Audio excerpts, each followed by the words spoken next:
नमस्कार दोस्तों, मेरा नाम सोमवीर है। मैं काफ़ी समय से सर को एक सच्ची घटना बताने वाला था, लेकिन समय के अभाव में मैं बता नहीं पाया। मैं चाहता हूँ कि जो कहानी मैं आपको बताऊँ, उस कहानी को आप बिल्कुल हिंदू सनातन के नाम के साथ बताएं। दोस्तों, ये घटना पश्चिमी उत्तर प्रदेश, जिला अलीगढ़ के पास सेकुंडेरा राव तहसील में गांव टीकरी खुर्द की है। वहाँ पर राम सिंह बघेल का एक परिवार था। राम सिंह बघेल, आज के समय में उनकी मृत्यु हो चुकी है, लेकिन ठीक उनका बेटा और पत्नी बड़े ही मुश्किलों से वो अपने घर का गुजारा कर रहे थे। उस समय गांव गांव में बिजली नहीं थी, तो ठीक आटा पिसवाने वाली चक्की दूसरे गांव में हुआ करती थी, इंजन वाली। एक दिन राम सिंह बघेल की पत्नी ने अपने बेटे से कहा कि पास के गांव, जिसका नाम नौतहर है, वहां पर आटा पिसवाने के लिए ले जाए। ठीक जब वो लड़का आटा पिसवाने के लिए गया तो उस गांव में गाने बज रहे थे।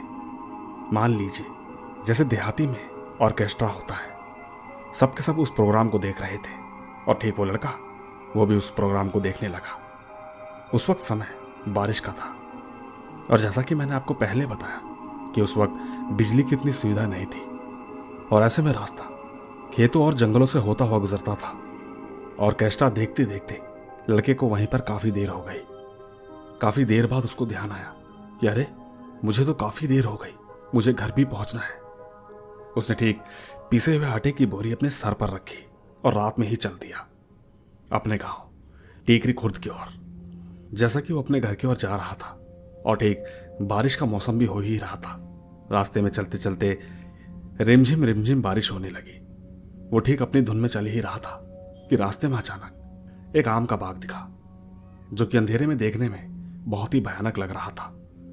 सच कहता हूं, वो बाग आज भी है, मैंने खुद देखा है। तो दोस्तों, हुआ यूं, उस लड़के को झाड़ियों में से कुछ अजीब सी आवाजें सुनाई दी। जब वो लड़का ठीक डरा तो इधर उधर देखने लगा। उसी वक्त अचानक से उस लड़के को एक ऐसा जानवर दिखाई दिया जिसका शरीर, लेकिन उसके पैर, हाथ और मुंह किसी जानवर के जैसा था।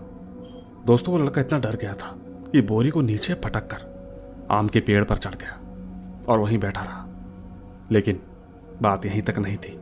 ठीक वो जानवर जैसा मानव उसी पेड़ के नीचे बैठ गया। वो ठीक उस लड़के का इंतजार करने लगा कि आखिर ये नीचे कब उतरेगा। काफी देर हो गई, यूं समझिए रात ही हो चुकी थी, 12 बज चुके थे। थोड़ी ही देर में उस लड़के को 4 लोगों के आपस में बात करने की आवाज सुनाई दी। उस लड़के ने पेड़ के ऊपर से ही आवाज लगाई कि भाई साहब, आप लोग कौन हो? 4 के 4 लोग वो आवाज सुनकर डर गए। वो भी हैरान थे कि इतनी रात में पेड़ के ऊपर से कौन आवाज दे रहा है। तो ठीक उन्होंने जवाब दिया कि तुम कौन हो? उस लड़के ने तुरंत ही अपनी सारी घटना बताई। उन्होंने कहा कि पेड़ के नीचे तो कोई भी नहीं है। दोस्तों, उस वक्त वो भयानक जानवर उन 4 लोगों को देखकर कहीं छुप गया था। यूं समझिए एक तरह से अदृश्य हो गया था। पर खैर, जब उन 4 लोगों ने उस लड़के को नीचे उतरने को कहा तो पता चला कि वो 4 लोग चोर थे। वो अक्सर रातों में गांव देहात में दीवारों को खोदकर घर में घुस जाया करते थे, क्योंकि सही मायने में उस जमाने में कच्चे मकान हुआ करते थे, कच्ची ईंटों के। उसी वक्त उन 4 लोगों ने उनसे पूछा कि तुम कौन से गांव से हो? लड़के ने बताया कि मैं टीकरी खुर्द का हूं, मेरे पिताजी नहीं है, बस घर पर मैं और मेरी माँ ही रहते हैं।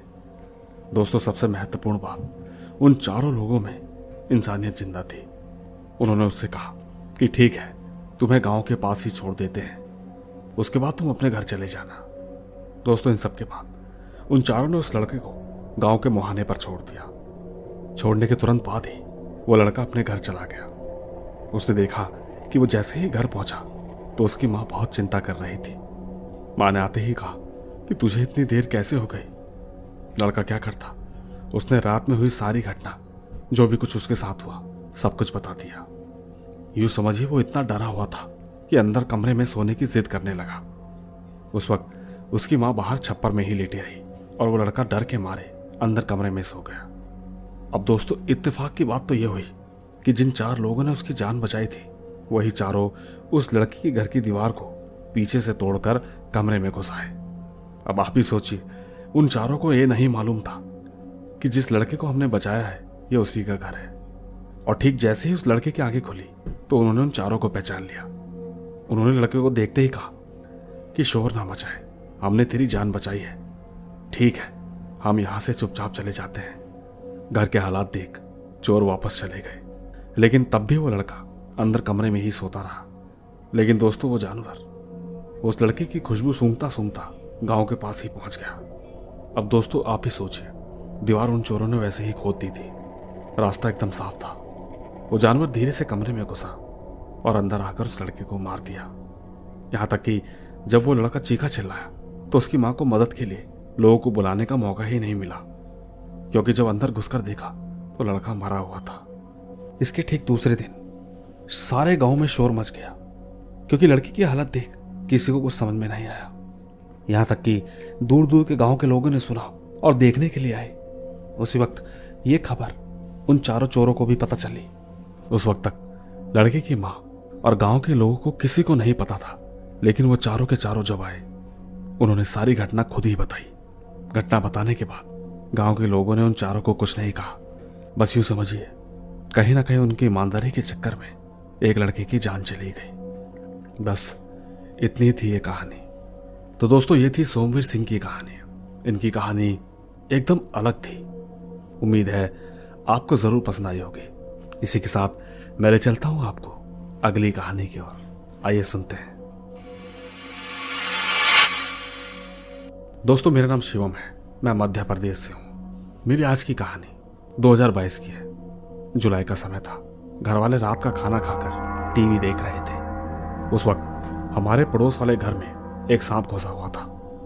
तो ठीक मेरे चाचा जी वहां पर गए हुए थे उस सांप को भगाने के लिए।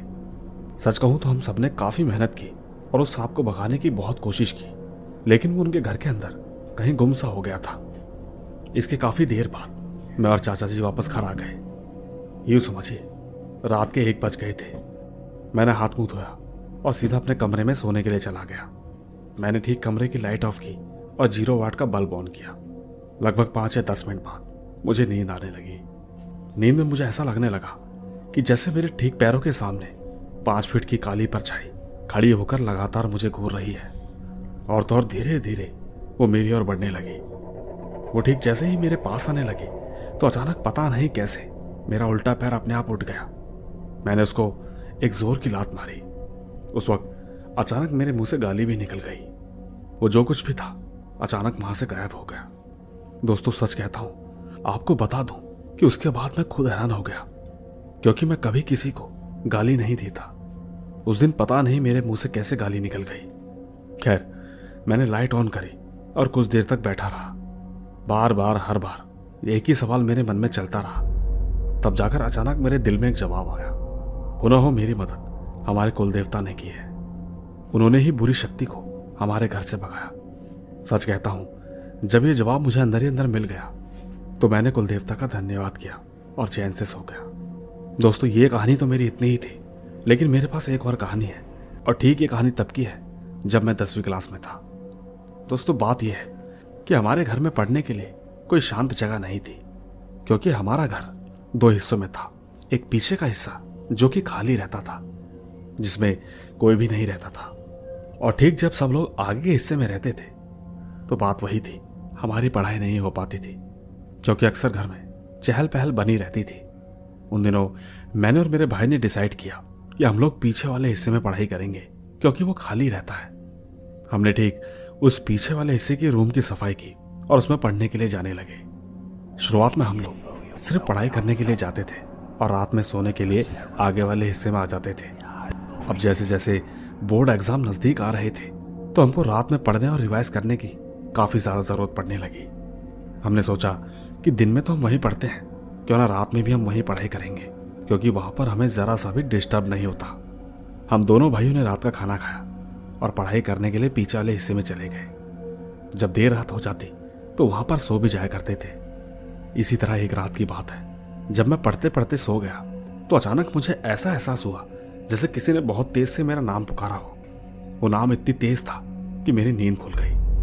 एक बार को तो मुझे लगा कि कहीं मेरे भाई ने तो नहीं बुलाया, पर जैसे ही भाई की तरफ नजरें गई तो वो तो गहरी नींद में सो रहा था। उसका बेड और मेरा बेड लगभग 3-4 कदम की दूरी पर था। खैर मैंने ज्यादा सोचा नहीं और चुपचाप दोबारा सोने लगा। जैसे ही मैं हल्की हल्की नींद में पहुंचा तो मुझे एहसास हुआ कि जैसे कोई मेरे कान में फुसफुसा रहा है, और तो और उस आवाज के साथ साथ मेरे हाथ में किसी ने जोर का थप्पड़ मारा। इसके बाद मैं अचानक उठकर बैठ गया क्योंकि मैं अपना राइट हैंड अपनी आंखों के ऊपर रखकर सो रहा था। सच कहता हूं, मुझे कुछ भी समझ नहीं आ रहा था कि आखिर ये सब हो क्या रहा है। यूं समझिए अब मुझे थोड़ा थोड़ा डर भी लगने लगा था।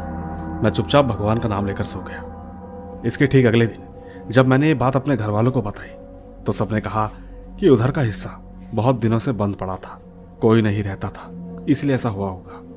साथ के साथ घर वालों ने यह भी कहा कि उधर रात के समय मत सोना। लेकिन दोस्तों क्या करते, हमारे बोर्ड के एग्जाम चल रहे थे। ऐसे ही एक रात में खाना खाकर फिर से उसी रूम में पढ़ाई करने के लिए चला गया। मैंने ठीक जैसे ही रूम का गेट खोला और बस एक कदम अंदर ही रखा था, मैंने देखा कि सफेद लिबास में कोई हवा में तैर रहा था। रूम के कोने में मिरर रखा हुआ था। वो ठीक उड़ता हुआ उस मिरर में जाकर एकदम से समा गया। सच कहता हूं, एकदम लाइट की स्पीड में उड़ता हुआ समा गया। उस दिन वो नजारा देखने के बाद मेरे रोंगटे खड़े हो गए। मैं तुरंत हाफते हुए बाहर की ओर भागा। उस दिन के बाद से मैं सिर्फ दिन में ही वहां पढ़ाई करता और शाम होने से पहले ही वहां से आगे वाले घर में चला जाता। लेकिन इस बार मैंने ये बात किसी को नहीं बताई। मैंने सुना था कि अगर भगवान को सच्चे दिल से मानो तो खुद पर विश्वास रखो, बिना वजह किसी से मत डरो, तुम्हें कोई डरा नहीं सकता। दोस्तों, मैंने पूजा करना शुरू कर दिया। वक्त के साथ धीरे धीरे चीजें होना बंद हो गई और आज की तारीख में हम पीछे वाले हिस्से में रहने भी लगे हैं। बस यूं समझिए कि अगर आपका अपना घर है तो डरने की कोई बात नहीं। कोई भी ताकत आपके होते हुए वहां कब्जा नहीं कर सकती। धन्यवाद। तो दोस्तों, ये थी शिवम सेन की कहानी। इनकी कहानी बड़ी इंटरेस्टिंग थी, जरूर आपको पसंद आई होगी। तो ठीक नीचे कमेंट जरूर कीजिएगा। बाकी मैं ले चलता हूं आपको अगली कहानी की ओर। आइए सुनते हैं। दोस्तों, मेरा नाम तनिष्क पांडे है। मैं बिहार के वैशाली से हूं। यह कहानी मुझे मेरे दादाजी ने बताई थी। मेरे दादाजी लोको पायलट थे और ठीक ये कहानी तब की है जिन दिनों मेरे दादाजी की नाइट ड्यूटी थी। एक बार रात के समय आगे से सिग्नल ना मिलने के कारण इन्होंने ट्रेन को एक छोटे से रेलवे स्टेशन में रोक दिया। 5 मिनट बाद जब उन्हें सिग्नल मिला तो वो इंजन का हॉर्न बजाने लगे। दोस्तों, इंजन का हॉर्न सबको सावधान करने के लिए होता है। अगर कोई सामने होता है तो उसे हटने के लिए समय दिया जाता है। पर ठीक जब उन्होंने सामने पटरी की तरफ देखा तो पाया कि 20 से 25 साल की एक लड़की लेटी हुई थी। हालांकि धुंध की वजह से ज्यादा कुछ तो नहीं दिख रहा था, लेकिन इतना जरूर था कि कोई ना कोई तो वहां पर था। ट्रेन की लाइट से थोड़ा थोड़ा दिखाई दे रहा था।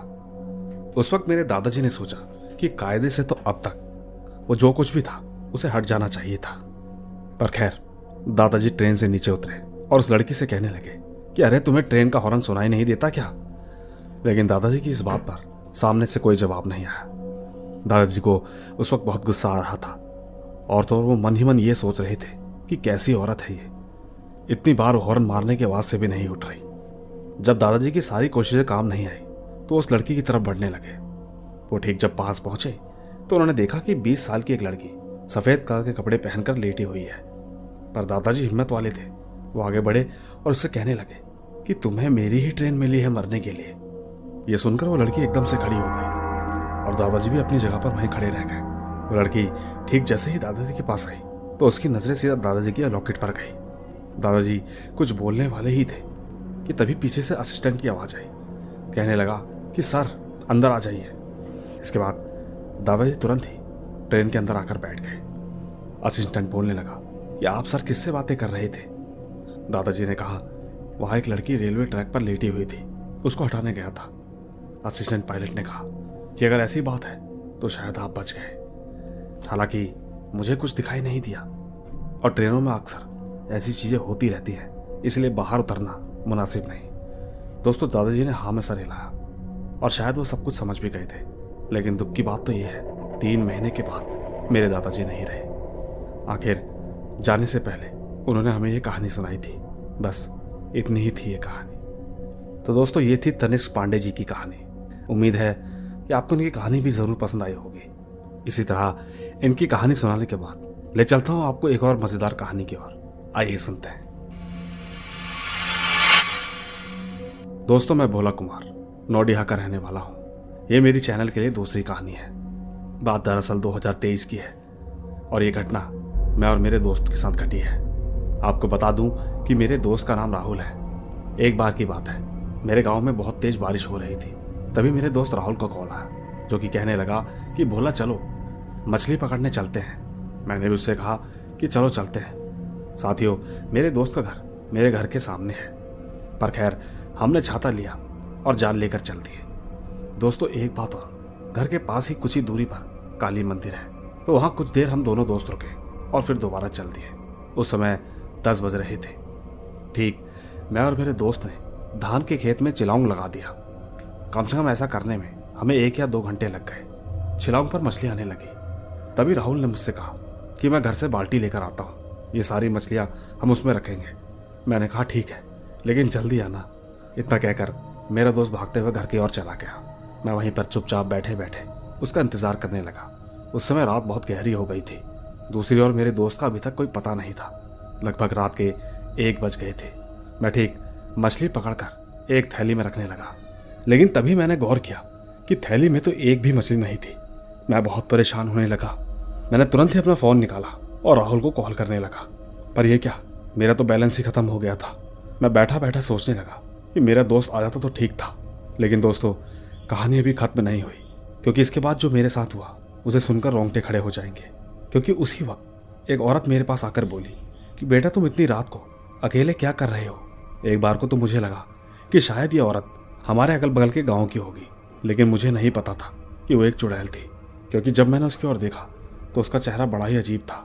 मैंने जैसे ही भागने की कोशिश की तो मैं वहां से हिल भी नहीं पा रहा था। वो औरत मुझसे कहने लगी कि आज मैं तुमको नहीं छोड़ूंगी, लेकिन पता नहीं क्या हुआ, वो अचानक गायब हो गई। मैं बस वहां से सीधा राहुल के घर पहुंचा। मैं उसके दरवाजे पर आकर गेट खटखटाने लगा। कुछ ही देर में राहुल के पिताजी ने दरवाज़ा खोला और मुझसे कहने लगे कि क्या है, इतनी रात को दरवाज़ा क्यों खटखटा रहा है। मैं तुरंत ही घर के अंदर घुस गया। मेरे ऐसे करने से घर के सभी लोग जाग गए, लेकिन मेरी हालत बहुत ख़राब थी। मुझे देखकर सब पूछने लगे कि क्या हुआ, घर में सब ठीक तो है। मैंने एक ही सांस में सब कुछ बता दिया। लेकिन दोस्तों, सबसे बड़ी और गहरी बात, घर पर राहुल आराम से सोया हुआ था। नहीं समझा सकता कि मैं न जाने किसके साथ वहां पर गया था। और तो और सबसे डरा देने वाली बात, मैं वहां से वापस कैसा आया ये भी मैं आपको नहीं बता सकता। बस इतनी ही थी मेरी ये कहानी। तो दोस्तों, ये थी हमारी आज की कहानियां। मैं आपसे बस इतना ही कहना चाहता हूँ कि आप हर कहानी पर कमेंट जरूर कीजिएगा, क्योंकि जितना ज्यादा आप कमेंट्स करेंगे कहानी को उतना ही लोगों तक पहुंचने में आसानी होगी। बाकी जल्द ही मिलूंगा आपसे इसी तरह की रोमांच भरी और रहस्यमय कहानियों के साथ। बस तब तक आप अपना और अपने परिवार का ख्याल रखें। चलता हूँ, बाय बाय।